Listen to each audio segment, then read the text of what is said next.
Well, good morning, everybody. Just to say good morning to all of you. We hope you're doing well and fine. It's great to see you this morning. It's good to have Nick Gromicko hosting this thing for us this morning and teaching us how to make money on our business.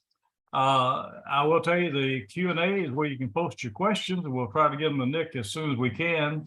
And if you want to chat, just go into the chat box. You can either chat to all of us or to any individuals. And again, welcome. We're glad to have you with us. And we're going to turn over to Nick and let Nick do the show for us. Hi, guys. How are you?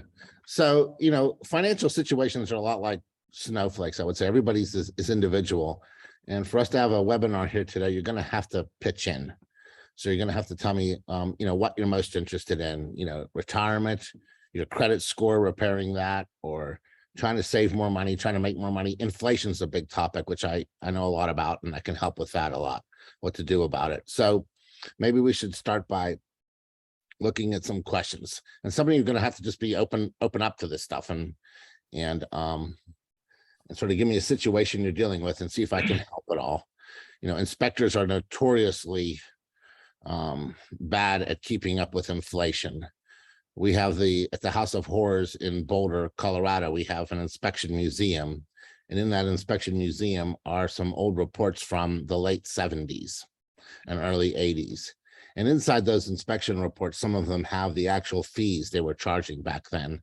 And they're not terribly different than what we have now. How can it possibly be that 40 years, or maybe even in some cases a half a century later, that our prices really haven't increased that much? That's, I think, the fact that the inspectors ignore inflation to a degree in their professional lives, they may also be doing it in their personal lives. And that's harmful because when you're all done with this, you want something to show for it, and you don't want inflation to just eat up, everything you've accumulated in life.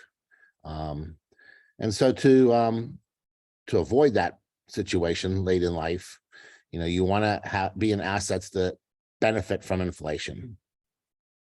Inflation is really good to some people, and so you want to be those people. It's horrible to most people, but it's actually very, very good to some people. I'm sure Warren Buffett, who owns a railroad, would love if tomorrow the price of food doubled and his bread and his milk went up from $3 to $6, because that also means his railroad is now worth $1 trillion instead of $500 billion. So you want to have assets that benefit from inflation, in my opinion, because I don't think inflation is transitory. I've said this long before the government stopped saying it. I posted it all over InterNACHI's message board. This is not transitory. This is not something that's going to go away in a few months. And I think it's going to keep continuing. I don't know if you saw this new bill they just passed, but it's more spending. So inflation isn't caused by prices rising. Prices rising are the result of inflation. Inflation, in fact, prices don't inflate. That's silly to say, well, inflation is prices rising. No, prices don't inflate. They rise. You don't inflate. Inflate means go all directions. I'm an antique collector, so if you get one of my old dictionaries out from maybe from 1910 or something, you'll see inflation is defined in one sentence as the inflating of the money supply. So people often in these days talk about inflation as if it's prices rising. That's actually the symptom. The disease is inflating the money supply. So why would the Federal Reserve inflate the money supply if it's bad for us? I mean, who wants higher prices? Well, they inflate the money supply because our government only lives on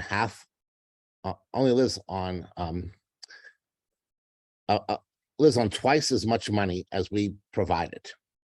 So there's a cost to government, just like there's a cost to having your cable TV or whatever.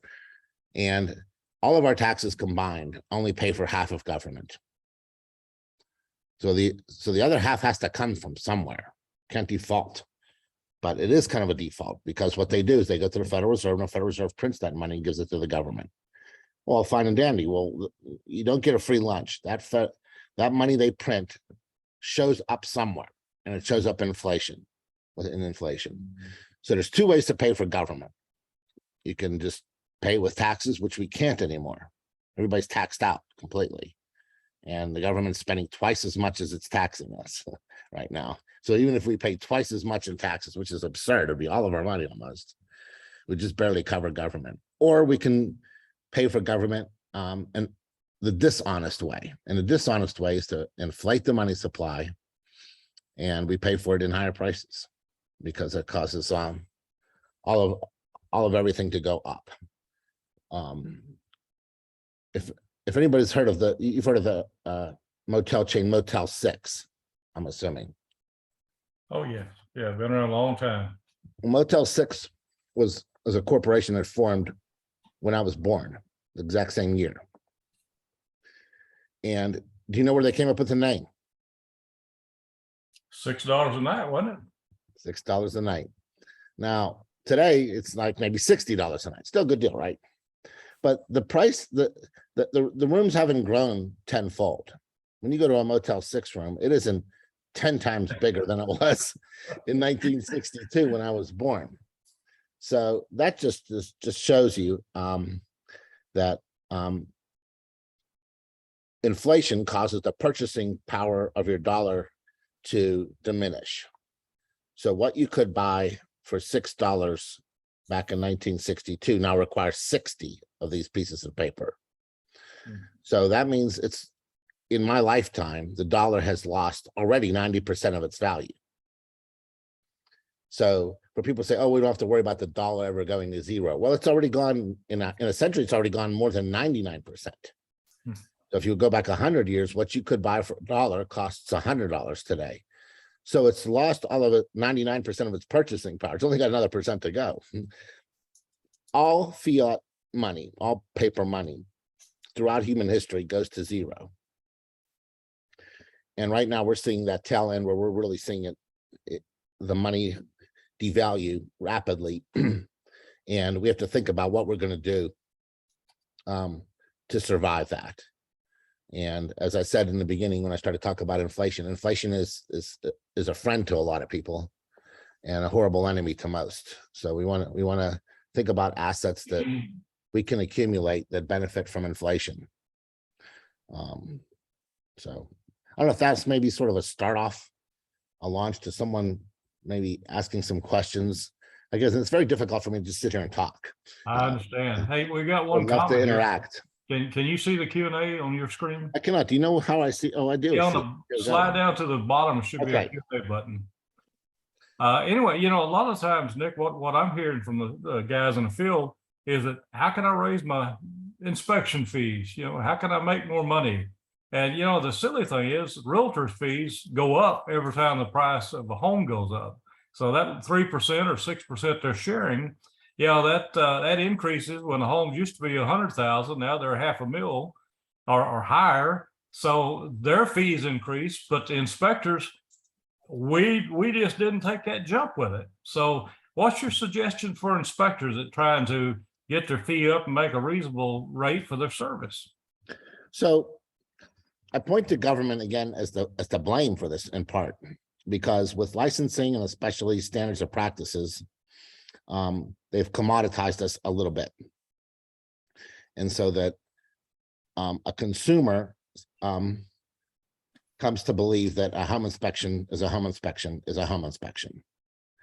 And whenever you're commoditized, you're going to have difficulty raising prices. So you have to really try to distinguish yourself above and beyond that. The problem is that costs money, and the average homeowner only buys a house every 7 years. So you spend a lot of money trying to break away from everybody else, only to succeed at landing a client, only to have them not come back to your store essentially for another decade. I'm trying to think of something where people willingly pay high prices for it. And I'm going to say like Whole Foods, which is owned by Jeff Bezos and Amazon, right? If you've ever been to your local grocery store chain down there and then go into a Whole Foods, you'll see a drastic difference in price. But when you walk through the Whole Foods store, it's not empty, is it? No, it's got people in it. Okay, so Whole Foods has the problem that home inspectors have. I mean, people think that, bread is bread, milk is milk. Why should I go to the Whole Foods store, right? And there's a lot of people that won't, right? Yeah. But there's a lot of people who do. And if you look at the grocery chain business, I mean, their margins are really small. They're small compared to home inspectors. They're all almost operating on like a couple of percent margin, grocery stores. Yet Whole Foods has the highest margin of any grocery chain in the world. Wow. And so it's done something, right, to distinguish itself that's different than other grocery stores. And when you think of your sort of in your mind's eye of all the grocery stores, out here, they're like, I don't know what's down there, but maybe Safeway or something like that, or Kroger's or something. I think Kroger's, HEB, yeah.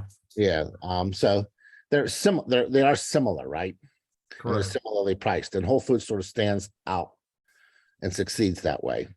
And Jeff Bezos, no dummy. I mean, he's done it twice now. He's done, Amazon, which is an amazing thing. And he's done something bigger, which is the web servers, right?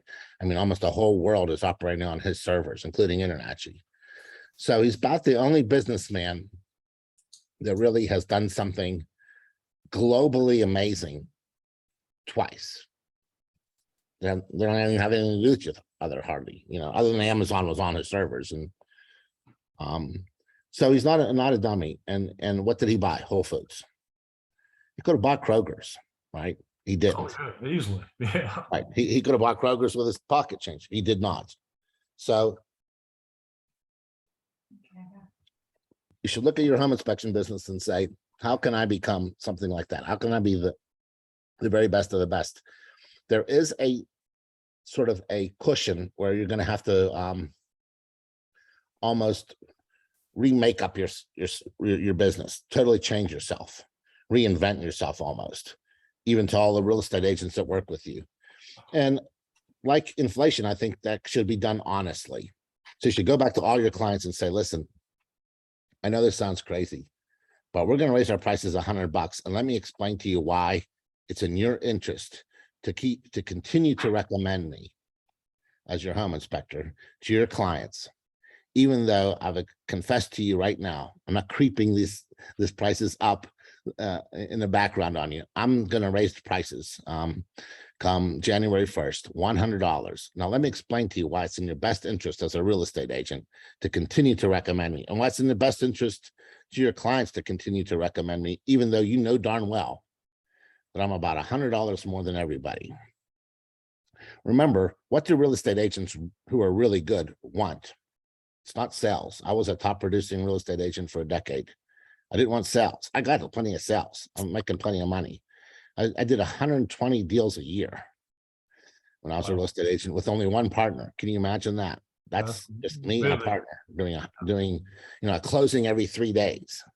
So yeah, I burned back those days. We had big Xerox machines. They would come in. You didn't sleep at all, did you? No, I had four Xerox machines. Now, why would I have four $10,000 Xerox machines? Because we're doing so many deals that we can't even afford for one to even jam for an hour. So Xerox loved me. But what do real estate agents really want? They really want referrals into the future. They want to think about their careers based on not having any problems. And where do a lot of the problems occur?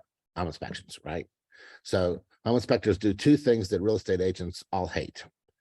They either don't find defects that are there, which causes them a problem later on, or they find defects that aren't there. Yeah, the problem right then, right? So I would suggest using those two lines. I would say, listen, you're a real estate agent. You want a long career. You want your clients taken care of.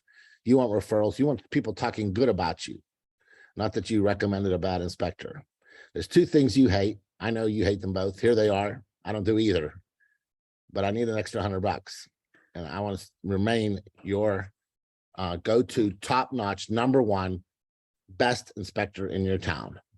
And I would say a letter to all of your real estate agents being overly forthright about it may even cause you to get other agents and their friends to go your way. Remember, real estate agents aren't that good at picking home inspectors. They're really not.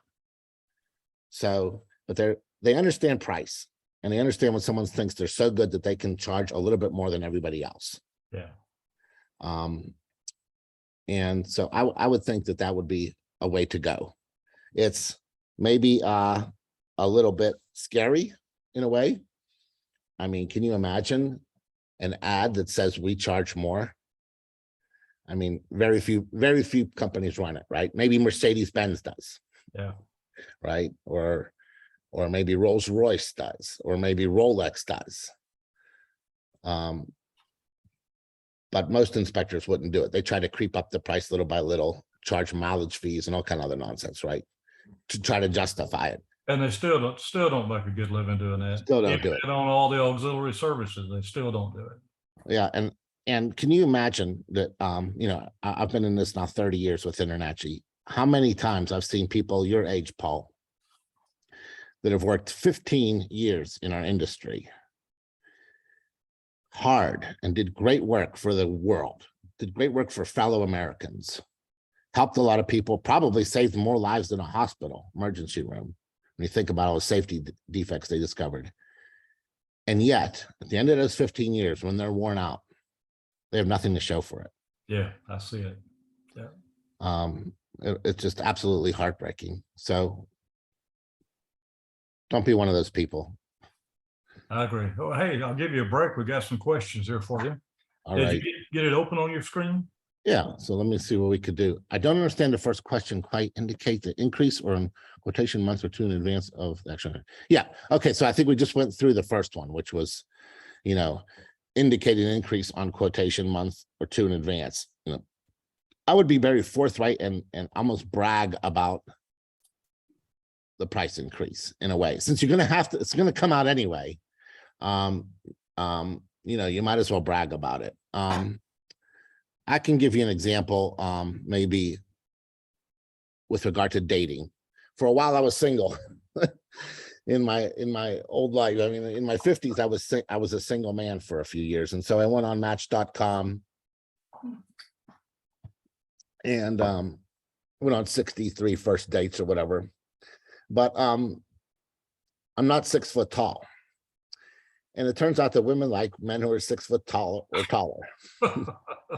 So I would put 6 foot tall in my ad. But the first sentence I had in the text part was that I'm actually not 6 foot tall.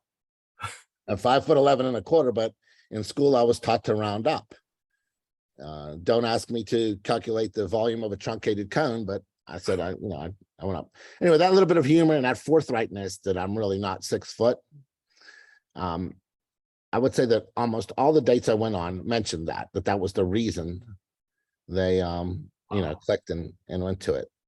So I think that if you have something that you're trying to maybe hide, the best thing to do is just ride with it out front.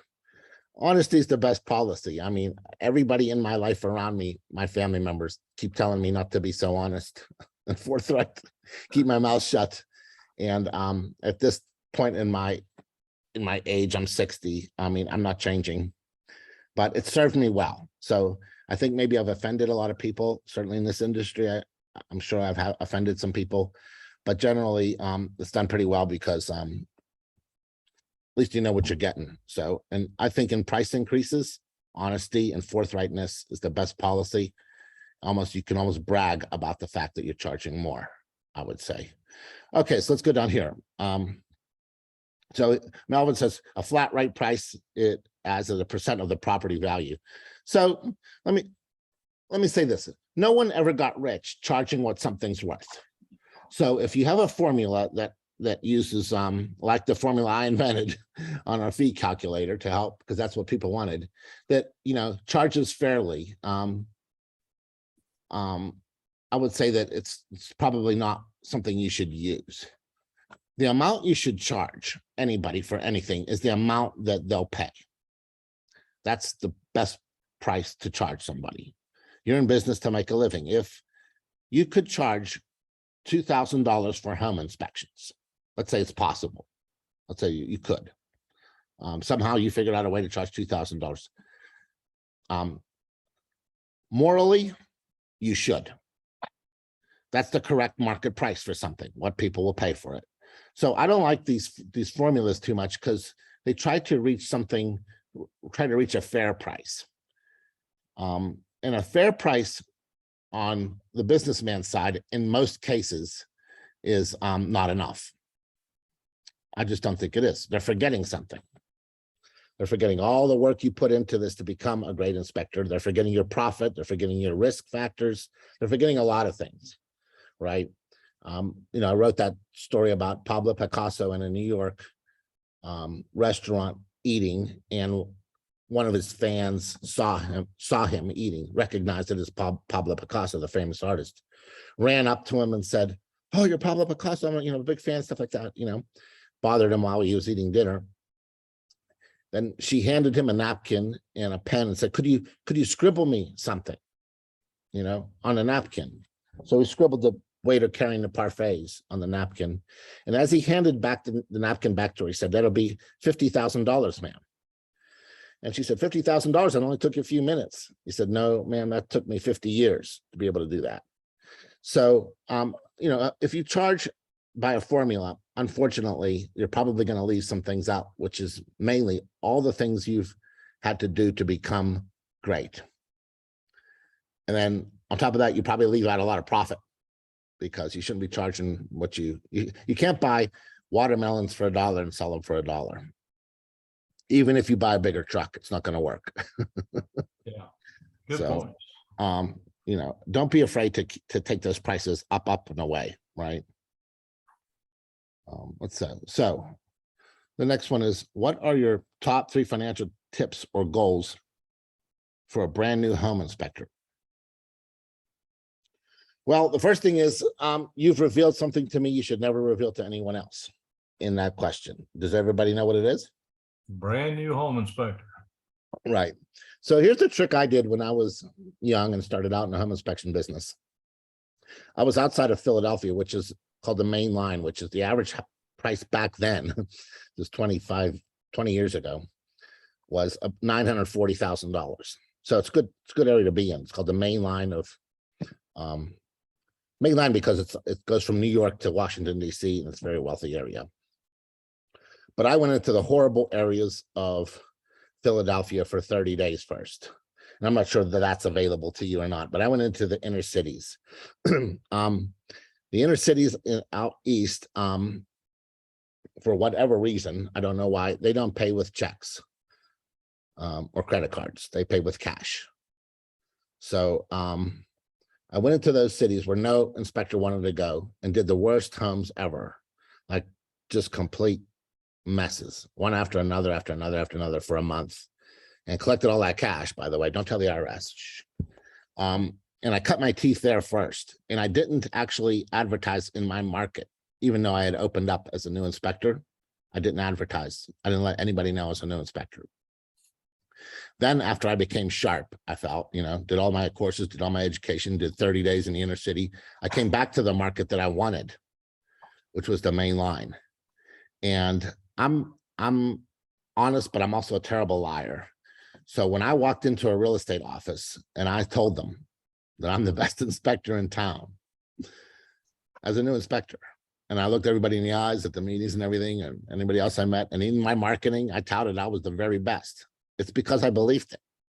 People believe me because I believed it. They look me in the eyes and like, this guy really is the best.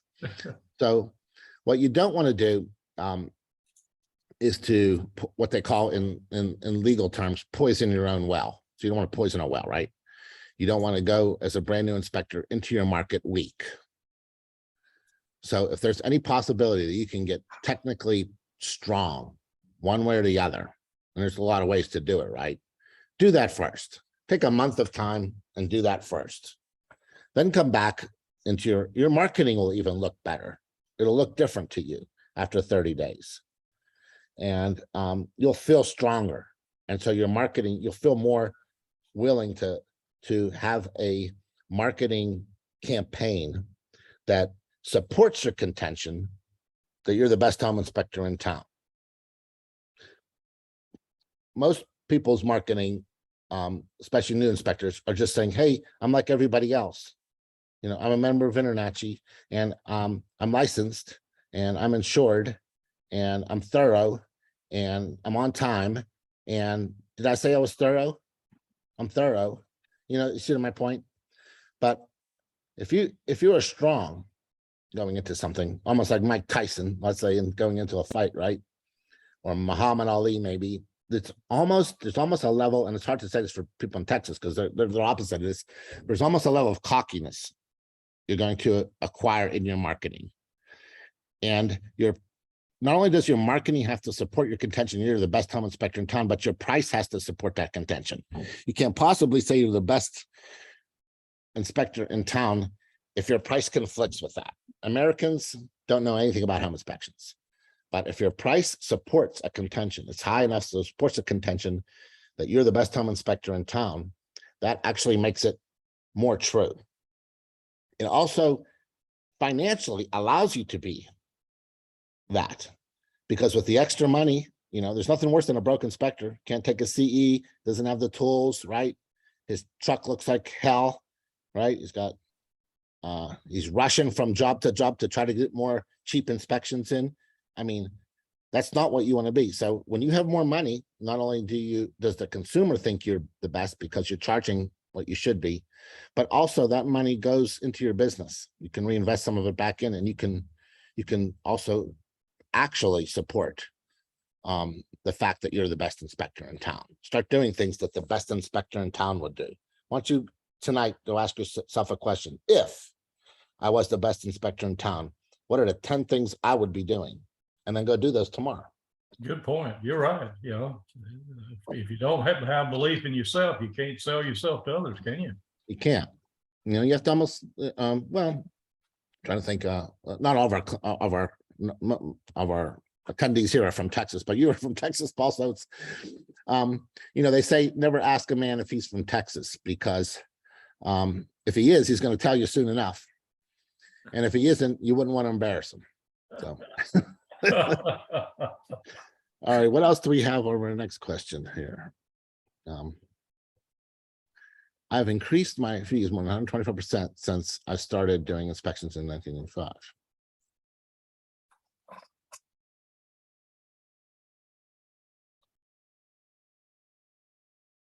Our company has been. Can everybody read these QAs? Paul, is that how that works? They should be able to, if everybody can open their Q&A on it. They should. Okay, so that's pretty good, Charles Walter. But if you think about it, if you raised your prices 125% since 1995, you didn't keep up with inflation. I just want to throw that math out to you. You probably raised your prices more than most inspectors by far. But a little bit more than doubling, I think that's what you mean. You raised it by 125% on top of it. A little bit more than doubling since 1995 would have not kept up with inflation. This is this is generally, even like the inspectors who are raising prices are still not, we're not really keeping up with the cost of inflation. This is a perfect example. Even one of our inspectors who are really raising their prices, not keeping up. So for your average inspector, we all need to raise our prices. And for the brand new inspector who was the question just prior to him, we're counting on you too. We're counting on two people. We're counting on the new inspector to not come in and try to capture market with low prices. You can do that with insurance that's commoditized, right? You might even be able to do it with lead pencils, right? Because a lead pencil is a lead pencil, but you shouldn't do it with home inspectors. So if you're brand new, come in high. And if you're already a veteran inspector like Paul, keep raising your prices too, because the ceiling helps pull everybody up as well. So everybody always complains about the bottom dwellers, but you also have to look at the top too. The top has to go up for there to be room to come up underneath it. All right, so the next one, in South Africa. Wow, I don't know anything about South Africa though. Must declare all patent defects. Problem here is that a transaction between the seller and convince the three parties to rather make use of a home inspector. Oh, so in your case, Malvern, the way to do that is to show stories where people didn't know and so didn't disclose. Remember, you can't disclose something you don't know. In fact, in the United States, you have no legal duty to disclose something you don't know, because how could you? And the other things to sort of maybe put up some stories on your website and things like that, of where it's clear that the seller knew something was wrong and didn't disclose it. There is some famous author, I can't remember, who explained in business that the seller always has a huge advantage in anything. I don't care if you're selling a car or a lead pencil or a house or whatever business, because the seller knows everything about the product and the buyer does not. So maybe you could go on the internet and find that that paragraph that he explained. It's only one paragraph where he eloquently explained how no matter what happens, the seller always has a big advantage over the buyer because he knows what the product really is. And maybe use that as maybe a marketing piece, you know, on a whatever you do, a brochure, your website, a flyer, something like that, about this famous thought process about how sellers have such an advantage. If that's the issue in South Africa, where they rely heavily on sellers' disclosures, because a seller that knows everything about it is likely not going to, in many cases, not going to be forthright in the seller's disclosure. I mean, I see this in the buyback program. Honest Americans, generally honest the rest of their lives, when they fill out a seller's disclosure, they'll check a box about something and their print actually gets small. As if, you know, I'm not going to see it if their print, if the font that they're writing with is actually small, and they make mention of like leak in basement, you know, right? When it turns out that it's, you know, it's a basement that continually floods. That's, I tend to forget all that stuff, Nick. yeah, that's a human nature. And I think you should, in South Africa, if there's such a disclosure, there's a disclosure form like that in the United States, in most states too. I think all states except for New Jersey is the only one I think you can opt out of a seller's disclosure by paying a fine. So, you know, yeah, in New Jersey, you don't have to fill out your own seller's disclosure if you're willing to pay the $500 fine. There's a $500 fine. And a lot of attorneys, you know, say, well, you know, it's not a misdemeanor. It's actually, you know, you're actually agreeing not to do the seller's disclosure and paying $500. I mean, that would throw up red flags to me, but that's what I was thinking. Yeah.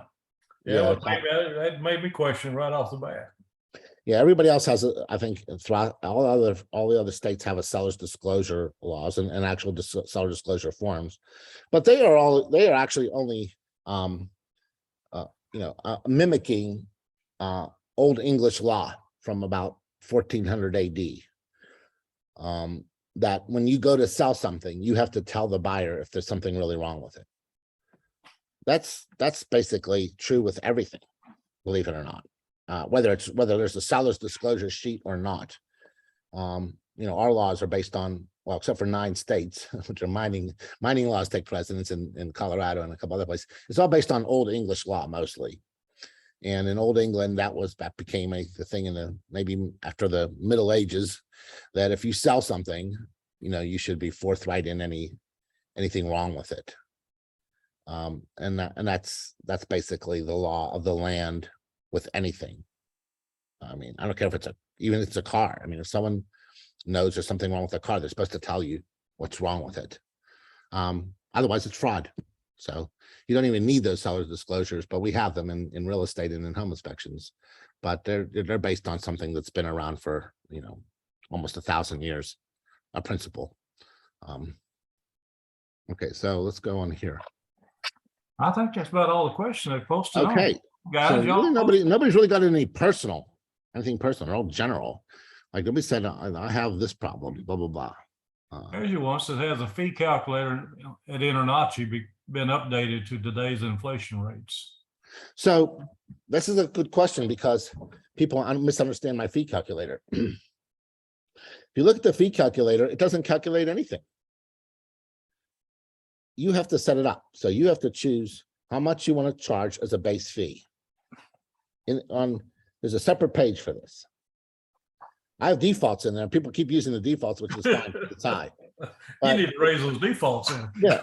So you have to decide what you want to do with your base fee. Like you don't want to get up in the morning and start your truck for nothing. So there's a base fee. There's a mileage fee. So you have to enter, I want to charge $1 a mile. I want to charge 50 cents a mile. I would say with the price of gas, maybe you want to raise that, right? you want to, there's a size.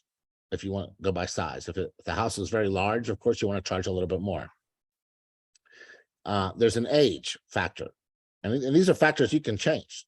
You can make, some people put 0 in there. In other words, they don't want any change depending on age. Well, I lived in a home back in Pennsylvania that was owned by King George. Wow. So the section of the living room with the fireplace was actually built prior to the U.S. becoming a nation.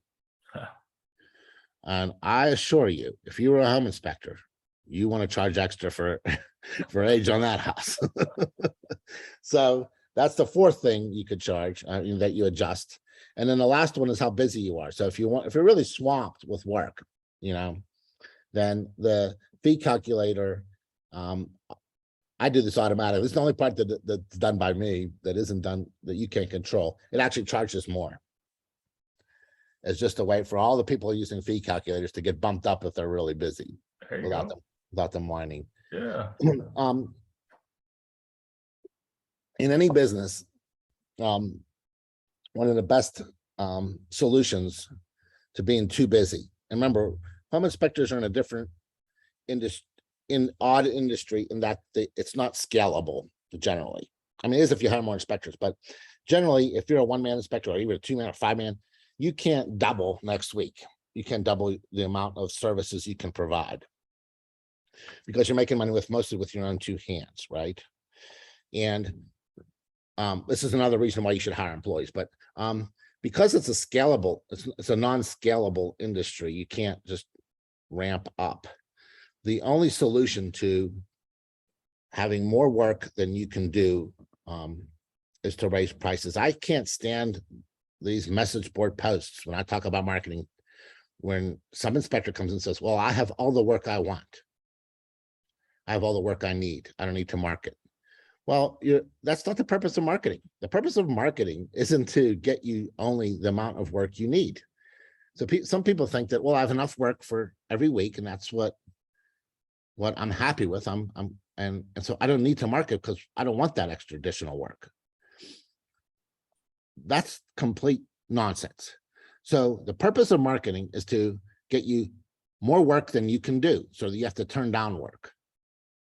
So you want to market to the point where you're turning down jobs, because that gives you the stomach, so to speak, to raise prices. The purpose, I'm going to go all the way back to the beginning. The purpose of business isn't to work or to stay busy. If I wanted to do that, I could take a cinder block, put it on my head and run around my house all day. And at the end of the day, I've done a lot of work and I haven't made any money. The purpose of business is to make money. And so to make money, you always want your marketing efforts to exceed your capacity. Because that is how you weed out which jobs to take, taking only the profitable ones that are not far away, not the ones that don't have any ancillary inspections, not the old houses, not the huge house that where the guy's trying to find the cheapest inspector. You want to drop all that and give those to your nice competitor. You want your marketing to, I would say, even produce 1.5 times as much work as you can do. So the man who says on a message board, well, I have enough work, I don't need any marketing, he's off by a factor of 50%. Yeah, he doesn't want to work any harder, right? Or what? A lot of times I hear inspectors say, oh man, I got all the business I can handle. And you get talking to them, it's, well, we do 2 inspections a week. Well, if they're happy with 2 inspections a week, I guess they're happy. But it'd be nice if he were getting 3, because then he could pick 2 of 3. Yeah, absolutely. Not do the dud, and he would make more money, because you want to choose your profitable inspectors, right?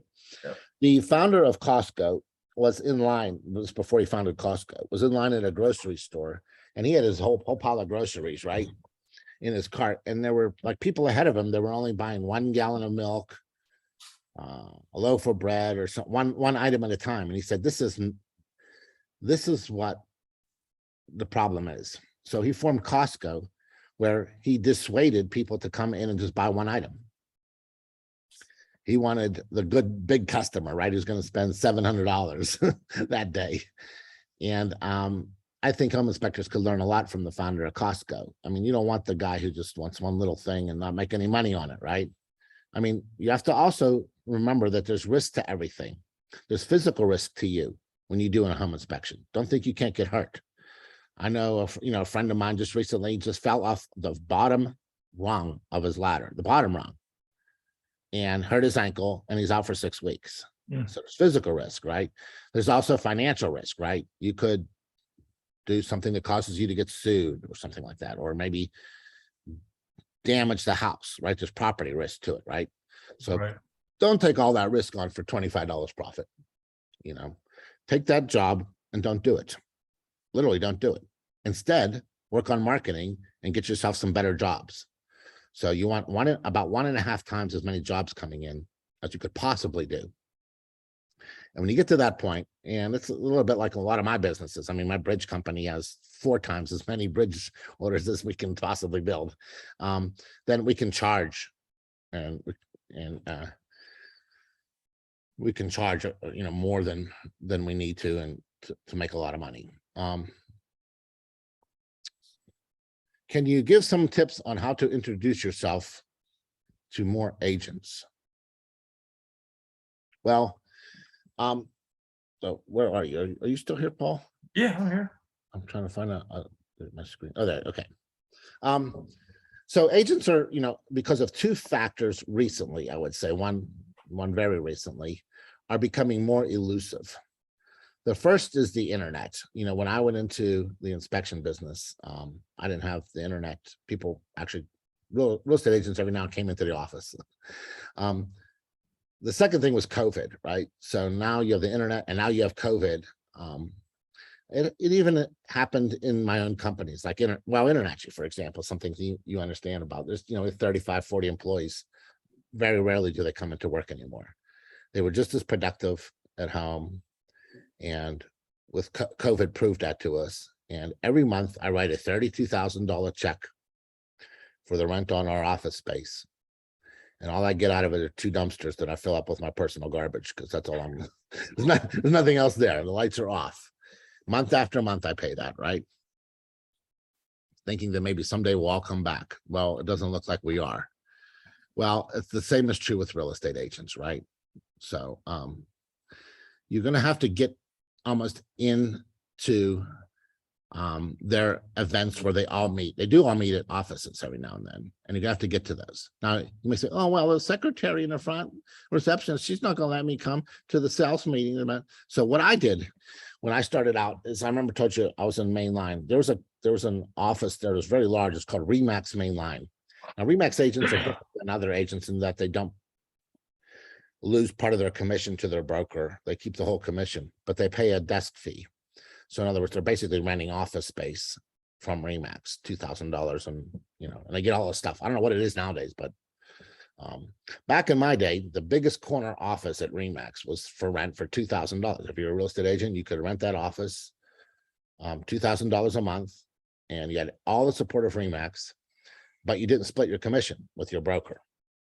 You kept the whole commission. That's what made Remax different. That's how they became so big with that system. Because who does that system attract? Experienced realtors. Right. Because they know they're going to make more in commission than that $2,000 rent. The average real estate agent who's only doing 2 deals a year can't possibly do Remax. Yeah. Right. So once I realized that, I went to Remax Main Line, and I rented that corner office for my home inspection business. I went to the broker, pitched him. So what do you care? My $2,000 is as good as yours. And just think about it. Your customers have to come into here. Your real estate staff come in. Sooner or later, somebody's going to need a home inspector, and I'm nearby locally, right? I'm so local, I'm inside your building.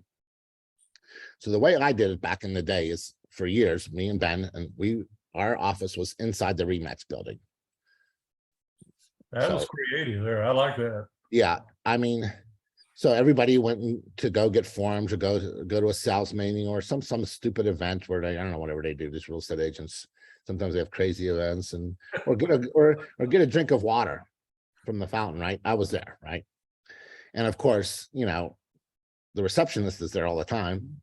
She's not going to let anybody else any other home inspector in. She's friends with me. I'm in the building.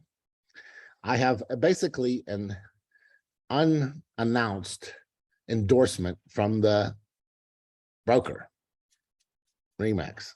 I mean, I'm inside his building, for God's sakes. Yeah, absolutely. Right. My phone's oddly, the phone system we have, just a funny side note. Yeah, I told you it was in mainline, Phil. That's called mainline. But when you dialed out on your phone from that building, the caller ID said Remax mainline. So nobody ever didn't take my call. They thought it was Remax's main line, like from Remax's headquarters or something. Oh, that's cool. Yeah, which is really funny. And so Now Ben said he came up with that idea. Is that right? yeah, he probably did. No, I'm teasing. He didn't play it. If he came up with it, I'm taking credit for it. That's No, outstanding. it was a way to meet a lot of agents and some buyers. I mean, the outside of that office was, you know, had a lot of traffic, and then they still to this day, if you go to a real estate office, you'll see the listings taped to the window sometime, you know, so that people can look at the window as they're passing by and stuff like that. So, you know, we taped our stuff to the window too, and we had a lot of brochures, but it also helped me with brochure design. That's how I became really good at marketing brochures, was because what I decided is I told the receptionist, let the other inspectors, because I was forming InterNACHI back then, and I don't want to lock them out. So I let them put their brochures up, you know, really? Yeah. I said, let them put them up. And then I was in a position where I was seated so that I could actually see the receptionist area. And when a buyer would come into the lobby, you know, for whatever reason, they're meeting a real estate agent there, they're going to go take their cars together and drive somewhere, look at homes that day or whatever. I watched them sometimes look through the home inspection brochures. And there were three possibilities that a consumer would do when they looked at a real estate, a home inspection brochure. Sure. They would either not touch it. They would pick it up, look at it and put it back, or they would pick it up and take it. And so I was trying to figure out why they would take certain home inspection brochures and why they wouldn't. And I came up with an ingenious idea. I just asked them. So I said, why did you take that home inspection brochure? And I learned a lot about marketing that way. And so that was another benefit of having an office inside a real estate office. You get to meet the end client, which is the buyer, ahead of doing the home inspection, often, many cases. Remember, when we get out of the truck and say, hi, I'm Paul Roebuck, I'm from blah, blah, blah home inspections. It's nice to meet you. And I'm here to start your home inspection. Unlike any other business, you're meeting your client for the very first time. Yeah. You know, I'm in businesses where I have to go sell jobs, contracting business. You have to go kiss ugly babies and pet their poodle like you have in the background there and all that stuff, right? To sell the job, right? But the home inspection business is very different in that we don't sell jobs. We don't, other than when the phone rings, there's no ability to go out first, meet the client, sell them the job, and then come back and do it. When you're getting out of your truck on a home inspection, it's very likely you're meeting your client for the very first time. And so because of that, because of that quirk in our industry, marketing becomes super important. It's more important than in other businesses because the sales opportunity, which is on the phone, is so small. And often it's non-existent. The real estate agent schedules it, right? Right. So can you imagine being in a business where you don't have an opportunity to sell? If you don't have an opportunity to sell, you better market pretty strong. So very good points. Wow. Okay, what else do we have? What is the next one? What company expenses can we write off on our tax returns? Everything. You can write off absolutely everything. I mean, I can't imagine something not being written off, including the actual footwear, your footwear. I write off my footwear, right? So an employee doesn't have this advantage, right? So, and maybe you take part of your compensation as an employee and part of your compensation as, you know, a distribution, which is probably the best way to do it. But the employee, an employee doesn't, you know, my employee, Tiffany's sitting not far from here. When she drives from her house to here, that's not a deduction to her. It is if you're you know, subcontractor of your own company, right? Or if you're taking distribution. Her footwear is not deductible. I don't know what she's wearing, but she can't deduct her heels, whereas you can. So there's very rarely is there any expense that isn't deductible. InterNACHI, is membership is deductible, ladders, shoes, everything, certainly your gas. So part of the big advantage of being in business is that you can deduct everything, which is why I think they just hired 87,000 new IRS agents, and they announced what they're going after. They're going after the smaller to medium-sized business owners. Only 1%, only 2% of all people making $1 million or more were audited. That means that people are making a couple $100,000 were rarely audited. So they want to go after us as home inspectors, because that's where all the money is. Remember, there are only 734 billionaires in the United States. 734. So if you ever hear a politician ragging on billionaires, billionaires got to pay their fair share, and billionaires this, and the billionaires are out of the loopholes and stuff like that. It's a politician who has no political backbone at all. It's easy to pick on 734 people. That's only 734 votes he or she will lose, right? It's easy to pick on a crowd of 734. Absolutely. With one hand, with your mouth, and while your hand is signing a bill to send 87,000 IRS agents after middle-class business owners. Why? Why don't they go after the billionaires? There's not enough money. There's not enough of them. Yeah. There's a little room full of them, and they don't have their wealth in income. Remember, it's income tax. Always remember that. It's income tax. It's not wealth tax. So people complain about, Elon Musk. Actually, my understanding is that from his divorce papers that he takes almost no income at all. They either borrow on their assets or just don't live high on a hog. I mean, think about Jeff Bezos. He could have 100 mansions, income that covers 100 mansions, and that income will be a very small portion of his wealth. Yeah. So, as long as it's just income tax, you're never going to collect it from billionaires. You're going to collect it from people like us. And apparently, as of a couple of days ago, that's exactly what they intend to do. So deduct everything. Okay. What else do we have?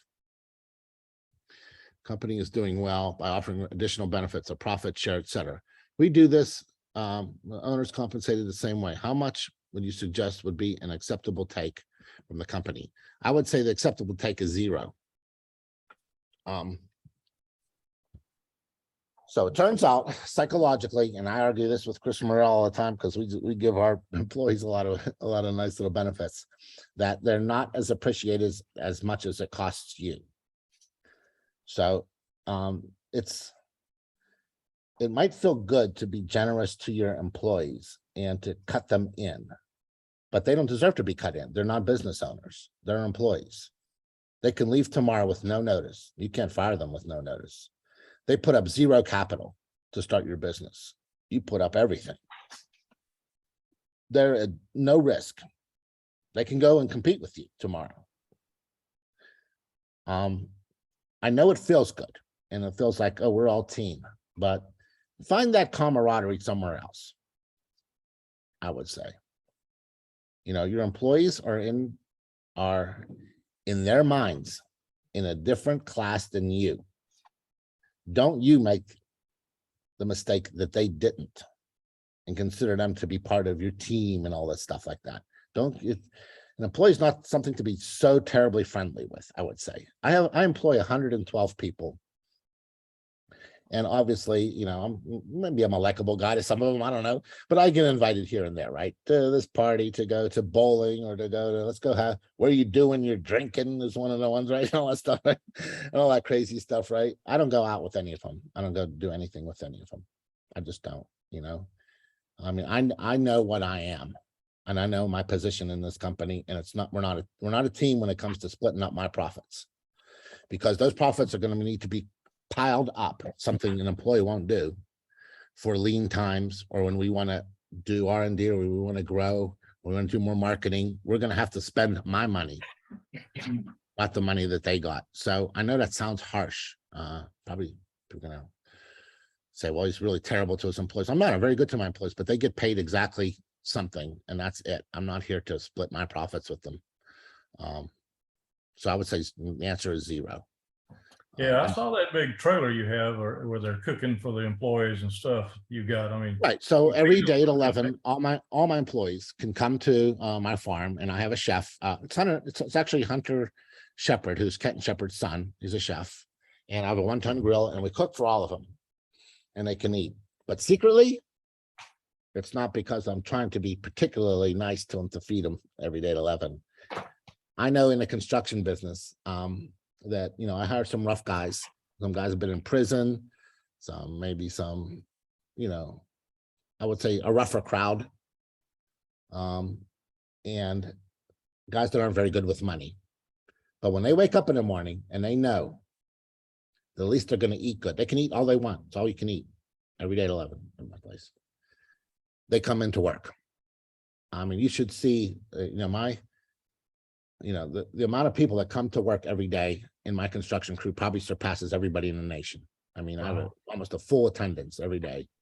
Feed them every day, feed them well, you know. It also provides a center point because we're in 14 different companies, so we're all doing different things and everything.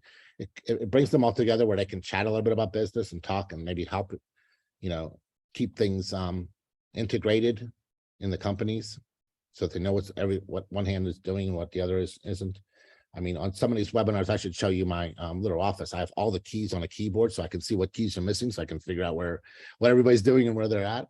So it helps with some of that, and also with a little bit of, I guess, a team feeling. But it's not because I'm trying to share my profits with them. It just makes good sense, especially on Fridays.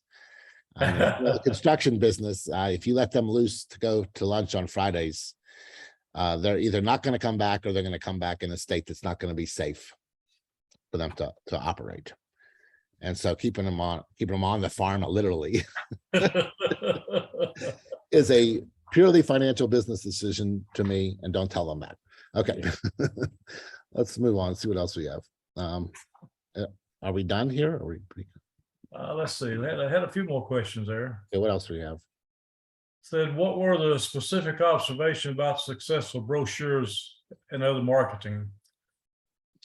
Well,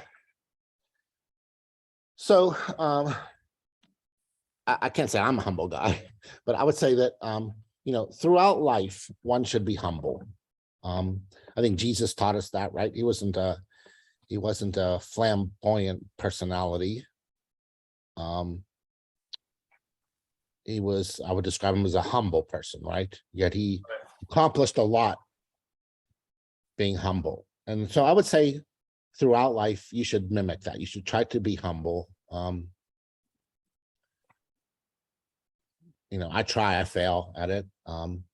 There's one exception, and that's in marketing. This is no time to be humble. This is the time to be Muhammad Ali or whatever braggart you want to think about when you think about it. This is the time to brag and tout all the reasons they should hire you. And so I would say if I had to sum it up on a webinar with Paul here in one day, the biggest problem I see with brochures is humility. They're very matter of fact, often too text heavy, listing all the nice things they've done or something like that. This is not that time to do that. This is not a resume. This is not a time to even be what I would say calm. Your brochure should almost have a sense of fierceness to it.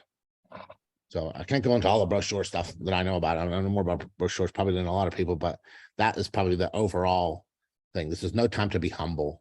Other than that, a brochure with you, if you're over the age of, I would say 40, exploit that. I mean, what consumers are generally buying is not the inspection report. It's not the inspection, and it's not the inspection report. What they're generally purchasing, when you really ask consumers, like I did, what are they looking for? It's whiskers. If I had to describe it with one word, it's whiskers. So if you have them, it's time to use them. So right? that's been my problem all these years, huh? Yeah. I mean, I tried to make years ago, maybe 20 years, I tried to come up with the marketing equivalent of whiskers, and I succeeded. And it's worked like a charm, which is certified master inspector. It's such a cocky idea, and it's such an understandable and instantly understandable concept. So whereas if you write all your experiences down, I've been in business for 15 years and I've been this and I did this, I licensed this license and this course I took and all this stuff, that can't compete, all that text, that resume looking text, with those three little words. Certified Master Inspector is the marketing manifestation of Whiskers. And that's why it works so well. Cool. And that does work. It does work. What do you I mean, think listen, about, I've created hundreds of things to help home inspectors in my career. Most of them don't work. They want to talk about being humble. I would say 97% of the programs that I came up for home inspectors to try to help them failed. Generally, if you graded me, if my grade school teachers graded me, I'm a high school dropout. If my grade school teacher, I can't say high school teachers because they don't have any. If my grade school teachers came back and graded me, they would say I'm a failure at helping home inspectors, because about 97% of the crazy stuff I came up with after I tested it didn't work. And that's why you'll never hear of it. The few things I have, the buyback program, the certified master inspector, the few things that are left on the table, now that you've had a home inspection book customized, those few things, 3 or 4 things, they really work well. And the reason they work well is because they are the result of dead bodies of my ideas laying around all over the place that just simply didn't work. Certified master inspector is definitely one that does. That's a good one. What do you think about the inspectors going out and giving education classes where they're actually giving the realtors continued ed hours for their license when they teach these courses? Okay, so it would be great for you and bad for me. Now, why? So everybody listening to this webinar says, why would Nick say that it's good for Paul to do that and bad for Nick Gromicko to do it? It has to do with personality. I mean, your face even is lovable. No kidding. I mean, you're a likable guy. So that has nothing to do with the course itself or the technical part, or getting their CE for free instead of $20. I mean, nobody cares, right?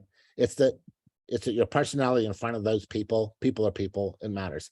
I have the personality of a cinder block, so I have no chance of going in front of a bunch of real estate agents and having them like me afterwards. I mean, I might succeed at teaching them something, but they're not going to have this affinity to me that they would to someone likable. So if you're a likable person, and if you're unlikable and are unsure, you might have to look at yourself objectively. But if you're a likable personality, I would say it might be a great decision for you. And Ben can help you with that. He can get you licensed in any state to teach in front of real estate agents. It's a little bit inefficient. A couple other questions, Nick, and we're about to ready to wrap this thing up for you. Let's see. It said, in my experience, sellers deem a home inspector as someone who assists the agent to drive the price lower. Well, remember, any objection that a seller has that you can sense is something you should exploit. So if, every time I get a seller's complaint, like, your InterNACHI member was just here and, he went up on my roof and that roof hasn't leaked in 35 years. And he says it has to be replaced. The dumbass doesn't even know what he's talking about. It's never leaked in 35 years, or whatever. I always tell the seller, listen, whatever you hate about that inspector being like a little bit too nitpicky, is he nitpicky? Yeah, he was really nitpicky. And, I said, and you're moving locally? Yeah, maybe you should hire that same guy. Oh, that's a good idea. So, I would always, if you're a thorough inspector, I would always have a leave behind packet. There's a leave behind samples and stuff like that on InterNACHI's website, because you always want to be not only trying to get the seller's inspection, but also you want to do something which most inspectors don't do, which is to work your existing client base. I don't know how long you've been an inspector, Paul, longer than me. I'm sure you have a massive past client base. If you ever really needed work, you could go to that, do a marketing piece and hit them all with it. Just do conventional marketing. Remember, again, people will pick on me for, marketing. Does anybody know what Coca-Cola is or tastes like? Everybody does, right? Yeah, absolutely. I realize there's a lot of seminars on relationship marketing, right? But it's very inefficient and it caps you. So if your whole business is based on real estate agents liking you personally and your smile, and that's why they give you home inspections, you are it's probably gonna work. And that's the problem with it. It's gonna work, but you're going to be capped financially. I mean, in all my businesses, and I made a lot of money. I mean, I'm pretty well off. You know, I did not ever rely on my personality because I couldn't. My personality sucks. So that's a blessing. It's a blessing that God gave me. There's 3 good things he did to me. You let me grow up poor, you let me get shot in the leg, and he gave me a personality that I can't rely on. And because I can't rely on my personality, I had to do real marketing like Coca-Cola. Does anybody know the president of the Coca-Cola company? I sure don't. I don't know if he's a nice guy or he's a nice woman or they have a nice personality or not. And today at lunch, I'm going to buy a Coca-Cola. And when you turn on the TV, you're probably going to see an ad for Coca-Cola. Now here's a company where, you know, 7 billion people drink 8 ounces on average of their product every day. And yet they're still doing conventional marketing. So in my opinion, snail mail, brochures, conventional marketing, ads, and things like that, those all are things we should be doing. I know there's a couple groups out there that are really big on relationship marketing, and that stuff works, but it will cap you. There's no way on earth I'm going to give you, I mean, I have a lot of other companies, but I'm going to give you one you're familiar with, which is InterNACHI, the nonprofit group I formed. Could you imagine if I told you, well, I got my 29,654 members by driving around the country delivering chocolates, dark chocolates to the inspectors, and hoping that they liked Nick Gromicko's personality enough to join InterNACHI. Do you think I'd have 29,654? Do you think I'd have 96% of the entire inspection industry if I relied on relationship marketing? No, I had to do with conventional real marketing. And so I'm a fan of it because it works. And so is apparently the president of Coca-Cola. Absolutely. All right. And that, should we stop? Yeah, I appreciate you being with us today. It's a pleasure to see I would you. love to do it again. Yeah, it was always fun. You always have such a ton of wisdom to share, man. Well, I'm gonna ask the listeners to do one thing for me. Go on Facebook or InterNACHI's message board, please, and just say that you took my webinar and that you found some value in it. And hopefully next time I do one, I could help more people for longer and more people will attend. I'm not here to pitch a particular philosophy. I'm not here to sell you anything. Just offered help today, and I would love to help more people. Beautiful, beautiful Thank you, statement. Paul. Thanks, Nick. I appreciate it. Thanks to everybody for attending our webinar. And as Nick said, go on and give him a good report on the Facebook pages. And you guys take care. Good seeing y'all. Till next time.